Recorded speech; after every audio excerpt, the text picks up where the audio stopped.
question is about dating. Dun dun dun. What is your idea of a good first date, and should there be a spending cap?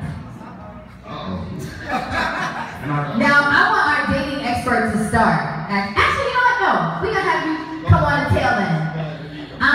Kevin, you look like you probably go on your shared dates, brother. Wait, what does that mean? It means you got that drink look real comfy in your hand. Got a little chest cleavage happening. You look like you're going on your shared dates, brother. and somebody else said something about your teeth. See, we told you had good teeth.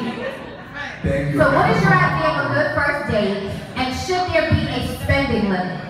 Well, first and foremost, I hope you guys are having a good time right now. If you are, yeah. For me, a good idea of a good first date, well, I'm a very active person. So I love doing things like, don't judge me, but I love doing things like, I don't know, I love to bowl, I love rock climbing, I love laser tag. So ladies, if you are a nature lover, yep. So for me, I'm big with stuff like that. And I feel like it kind of brings out a lot of character. So that's the best way to get to know someone. That's why I'm not a fan, as much as I love movies. I actually love Broadway plays. I would usually save that for like a second or a third date, just because that's when you kind of get to know each other a bit more. So you're watching it, but you're not really watching it. You know? Right. So your idea of a good first date is some kind of physical activity, preferably outdoors or something like that. Exactly. Okay. So who does not subscribe to REI? It's the sporting goods space. Clearly that's you. What's your idea of a first date? A good first date, and should there be a spending limit? Honestly, I'm a firm believer, don't try to show who you are not. Okay? When you're dating a woman, the first thing you're supposed to do is really understand how much of a conversation you're trying to have, right? If you want to spend time, you don't put, okay, we'll meet at 3, but I have to go by 6. Okay? You have to make sure that she has ample time, and you have the same time to discover who you are. As two people who are being genuinely trying to get to know each other, the spending date thing, like don't go to Nobu and spend $255, and then you text her and you speak every 3 weeks. It doesn't make sense, because then you have the right to complain. Okay, so there should not be a time limit, but don't go to Nobu if she ain't your boo. Okay. You are so stupid. I'm just reiterating what Emil said. I mean, what do you think, Will? Mr. Smooth Operator singing to do you sing to ladies on your dates? But you better. I don't. Nah, that's for special occasions. It's never special to do it all the time. Right? But when you were younger. When I was younger? You was a young gun. Yeah. Nah. You a liar. Okay, we digress. But you know what? What is your idea of an ideal first date, Will? And do you think there should be a spending limit? All right, I'm gonna start it off backwards, right? I think there should be a spending limit. Okay. And I think that there should be a spending limit because there should be a spending limit because of the fact that anytime you spend money on anything, it is an investment, right? So I'm not going to make a big investment and I don't even know where your head is at. So if we're going on a first date, I want to go someplace where I can look you in your eyes, where I can see your mannerisms. So we may, and somewhere where you can kind of loosen up. So a nice bar, like Milk River. Or maybe, a coffee shop, something stupid simple, where I can get to know you, you can get to know me, and money ain't the issue. My only mission in coming here to this date is for me to get to know you a little bit better, so that later on down the line, hey, let's do actual dinner. Hey, let's do some acting. Let me see how you are in this arena. You know what I mean? Okay. So yes, there should be a Ladies, how do you feel about that? Emil wants to piggyback. Go ahead. Okay, so, what I'm gonna say. So, You can't want to piggyback Emil on full transparency. So, I'm newly engaged. Oh, congratulations. So, Clap it up. Somebody got a ring. Clap it up. so my first date, if you're familiar with the village, is a The new village or the old village? How old? The old village. Okay. so Petit Baton village. yes. Okay. Very good. So there's a place called Lantana de Victoria. It's a fireside cafe. This is in the winter time. My first date. It's right across from NYU Law School. So you go downstairs. There are like 3 or 4 fireplaces crackling. Okay, you're sitting there. It's very dimly lit. You have paninis and hot chocolate. You're talking for 3 hours. Because if a woman knows how to converse, look, conversation is a very lost art. Right?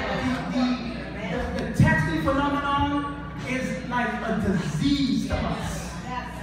Not to all y'all. Well, to some degree, what I'm saying is conversation is a lost art. And if you can sit there with someone for 2 hours, 3 hours, from 8 to 10 something, this is a person who you invest time in. Not a half an hour, 45 minutes, you see in 2 weeks. Okay, so the more we're gonna come to you in the next question, just in the essence of time. Oh, see. No. I mean, you're a data expert. Where can we find you on social media if we want to give your answer? You can go to MrLocario.com. See how I did that? MrLocario.com. See how I did that? So the moral of the story is the gentlemen feel like there should not be exorbitant expenditures on the first date, but there should be an investment of time and energy on both parts. Yes? Right. Ladies, do we agree? Okay, there it is. Okay. So our next question is about relationships. We're gonna start with you. Okay. Why does it seem that most men do not want to settle down and or commit in their 20s and 30s? Well, I didn't write the question, I was just giving them. right. Well, the thing is, for men technically are not, when they're younger, especially in their 20s, they're not really looking for a commitment. They're just looking to hook up, have a good time, and play around. Once they start getting older, then they start to, maybe say, okay, I want to settle down, or I want to have a wife or girl, a long-term girlfriend. The problem is not necessarily that guys don't want to be with a girlfriend and settle down. Is that there's a section of guys who don't ever want to do that. And a lot of times, you're meeting men who are just not going to want to do that ever, and you try to change them. So the thing is, you have to find the guys who are actually in that mode or that mindset to actually want to get married or want to have a girlfriend. And that's the guy you actually continue seeing and continue doing things. When a guy tells you he doesn't want anything serious, believe him. When a guy says, hey, I just want to hook up, believe him. I'm telling you, you're not going to change. We change when we feel like we want to change. And then you find women who you connect with. And that's another thing, is that sometimes when you're with a guy and it doesn't work out, don't take it personally. It's just you and him weren't really good connection. There's nothing wrong with you. You understand what I'm saying? You just have to keep finding the guy to connect with, and that's how you get a better relationship. Very good, that's a good answer. I can respect and accept that. Well, I guess I have a different tale when it comes to that.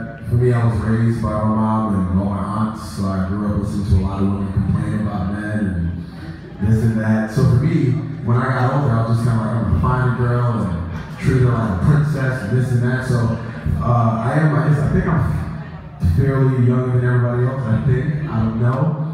You probably are. I think so, yeah. So anyway, for me, So you represent the 20s. so I represent the 20s. Okay. For me, being in my 20s, I recently just got out of a year ago, got out of an 11-year relationship. So for me, I was one of those guys that wanted to meet somebody and, settle down and, just have somebody to spoil it, and it just, didn't work out. I'm campaigning right now, vote for me. No, but for my friends that I know that I hear them talk all the time, it's just that, you know, with being in your 20s, the hormones are raising, you can't really control it. And then if you go out often, because for me, I host events for a living, so I'm always meeting a lot of people. So you meet one person over here that seems great, you meet another person that seems great, and it's just like, God, who's supposed to be the person that's supposed to be for me? Because I feel like I can get along with all these people. And I'm not a Mormon, so I can't go that route. You know, just take them all and have a bunch of sister wives. It's too much, and I don't think I make that much money, so I can't do that yet. But the whole idea of settling down is kind of scary for a lot of guys, because it's, especially in your 20s, at that time, all you think about is getting your money up, leaving your parents' house, and getting your own crib with your boys. You know, creating like this sort of a bachelor pad of sorts. So you're not thinking about trying to get married, because then after marriage, is kids, and kids just throw salt in your game. You don't want to do that. So. We're going to come to you on the marriage question, since you're newly engaged. But I do want to say this, and sisters, let me know if you agree. Just as much as there are a lot of men that don't want to settle down in their 20s and 30s, as we are now leading the pack in terms of income, education, degrees, entrepreneurial ventures, and owning our own, there's a lot of sisters at this point that don't want to settle down or get married in their 20s and 30s either. And I'm not saying that that's right or wrong, but am I not right? I have quite a few girlfriends who are like, nah, I'm having a good time, I'm making this money, I can go where I want, when I want. Yes, B, you are cute, come over. All right, it's okay, thanks. So it exists, yeah? So it's not just the guys, and we can't always say that it's always, because a lot of times guys get a bad rap, and we're like, oh, nobody wants to settle down. But there's a lot of ladies out there who, for those ladies that do want to have something consistent or commitment, it's a lot of ladies out there that make it difficult for those ladies that want commitment, because he can go and play with Keisha. Sorry for anybody named Keisha. If he can go and play with Keisha and have a good time and have no emotional investment or commitment or owe anything emotionally to Keisha, because Keisha's got a job and she's about her business and she's no slouch, and he doesn't have to work for it. But you want a commitment, and there's an expectation of delivery, emotionally and commitment-wise. So Keisha might get him because he's not ready to work that hard.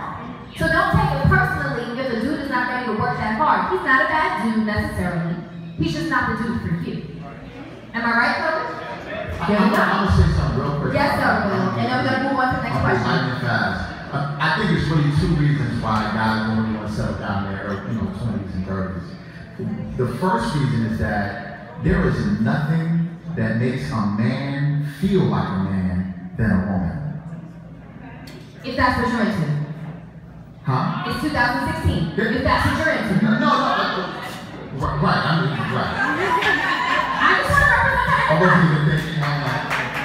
Well, I mean, there's nothing that makes a man feel like a man. For me, there's nothing that makes me feel more like a man than a woman. There you go. And it behooves me to, like, in your early 20s and, and 30s, to not necessarily be able to conquer, but I want that gratification of feeling like I'm the man, like I am a man. And is that more times than is that encouraged with a harem, or how does that work?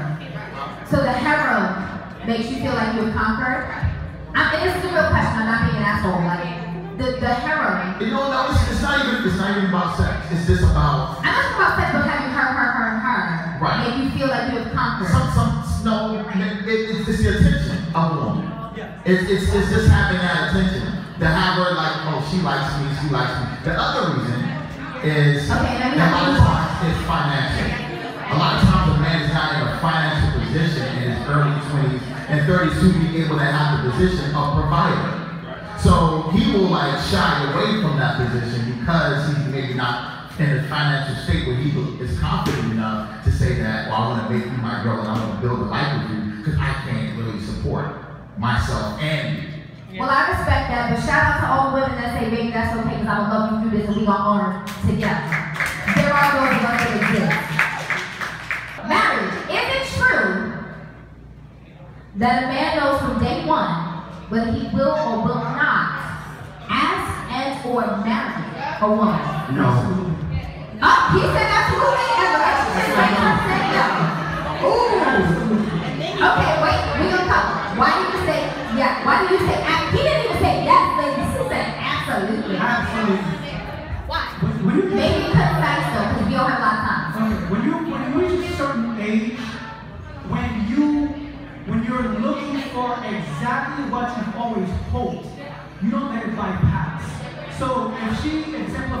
certain type of character. Like she does a dignity in her. Yeah, the integrity level. She stands her ground. She makes you somewhat deviate from your normal path of stupidity. Right? I like that. You literally stop yourself, and she makes you stop yourself. That's when you know.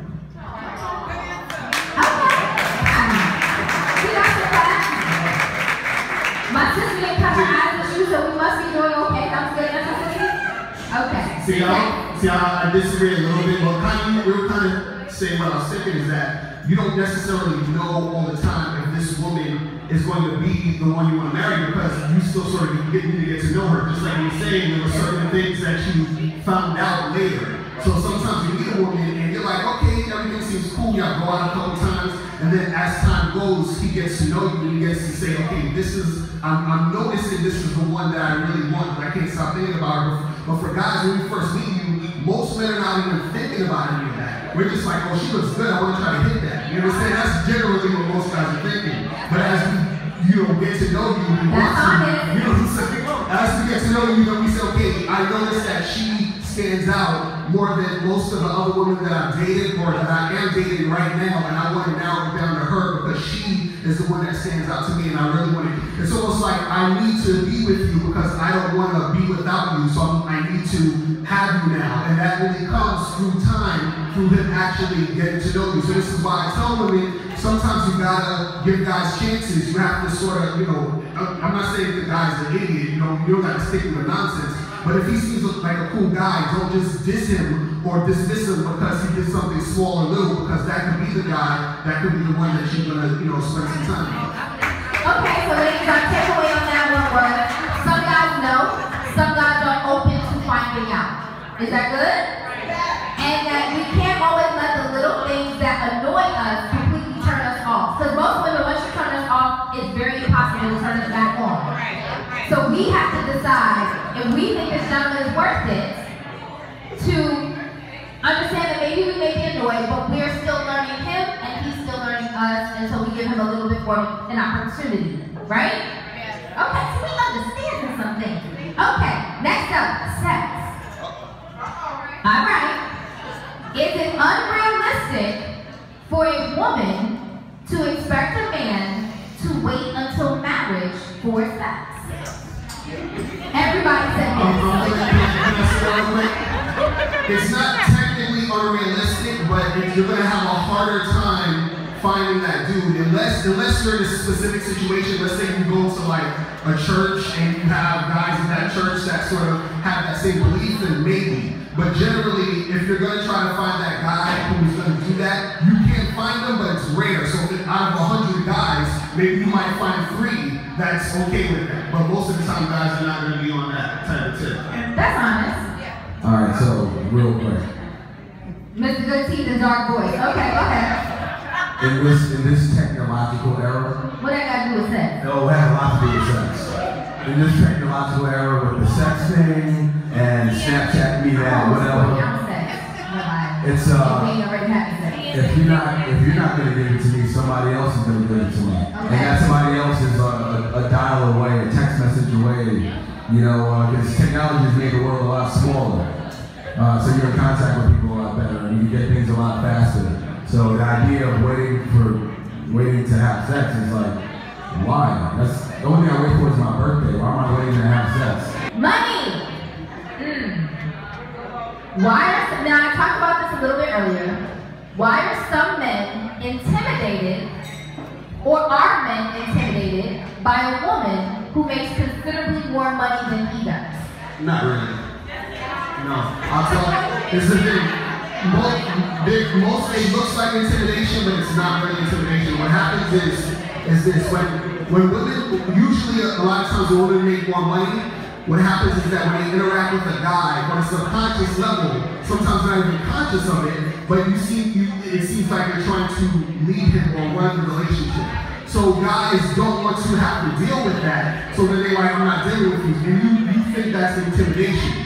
Now there are some guys who are going to be intimidated off the bat. I'm not saying that doesn't happen, but most of the time it's coming from that premise of them thinking that, oh, this woman has more money than me, and then he'll see how you're acting or behaving, and he might interpret certain things you're doing as you trying to lead or run the relationship, and then that'll make him want to run away. So that's really what it is. It's not necessarily he's intimidated, he just doesn't like that type of energy coming towards him. And that doesn't mean that women are all doing that if you're making a lot of money or more money, but that's how you might be interpreting it, and you might be interpreting that as intimidation.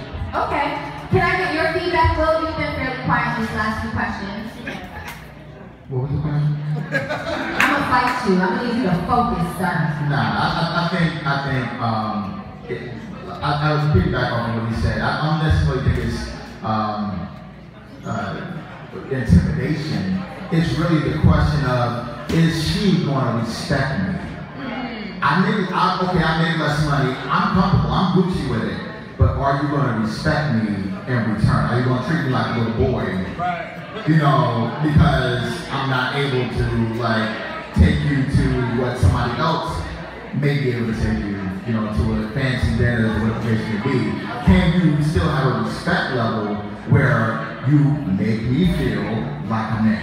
Okay. Yeah. So ladies, our takeaway on that one is, if you're dating someone or considering dating someone that makes less than you, or whether it's considerable or not a lot, less than you, whatever it is, maybe we need to be mindful of how we speak to that man, because there's enough people out there emasculating our men. We don't need to be in on the party, yeah? Yeah. And if you make more than him, it doesn't make you better, and it doesn't make you in charge. It makes you more resourceful, maybe. However, if you're with this man, let him be a man, and whatever that means for you, because it means different things to different people, but it's not your job to flaunt that you're doing better financially, because what he may not be giving you fiscally, he can make up for in security, emotional investment, and sweat equity, because child, who else makes my money? I'm sure. And we love when you make a lot of money, trust me. We love a woman who's doing her thing, trust me, we do. I'll tell you right now, the dates I'm going on, when I went on dates, the ones I remember, is when the girl said, I got this and I'll pick up the check. I'm kind of like, you sure? Because it's cool. I gave her my debit card already, it's good. So no, I got this. That biggest turn on in the world. Biggest turn on. Biggest. I hear you. It's cheating. Fellas, 100. We're gonna keep it 100. Do all men cheat, or does it simply depend on the individual? I want all of you to answer concisely as possible in the essence of time. Let's start with you, Emil. Wait, before we have answers, ladies, do all men cheat? Let me just see a show of hands for those that say yes. I appreciate that my sisters realize every dude is not that dude. That's what's up. You see this, fellas? Emil. All men. And then some people just ain't gonna talk about it. It's fine. All men do not cheat. I know a lot of really good guys who are in some great relationships who just are so vested in not getting caught up that they know that that wrong move will just, it'll be over. So they make the investment not to do that and don't put themselves in positions. Now, if you're single and you're out there and you're doing it, well, it's well within your right. It's not cheating. It's not cheating if you're single. Right, but if you're misrepresenting yourself to somebody and they come across that you are being one-on-one and you find out something different, well, yeah, we know that's cheating. It's defined as such. But sometimes, unfortunately, sisters, you misrepresent your own situation and you allow it to continue to be the way he is. I see a lot of heads shaking no. Food for thought. Food for thought. Sidebar, he used the term vested. Emil, you got a 401k. Who that is? That is a 401k term, brother. Go ahead, Kevin. You were so silly.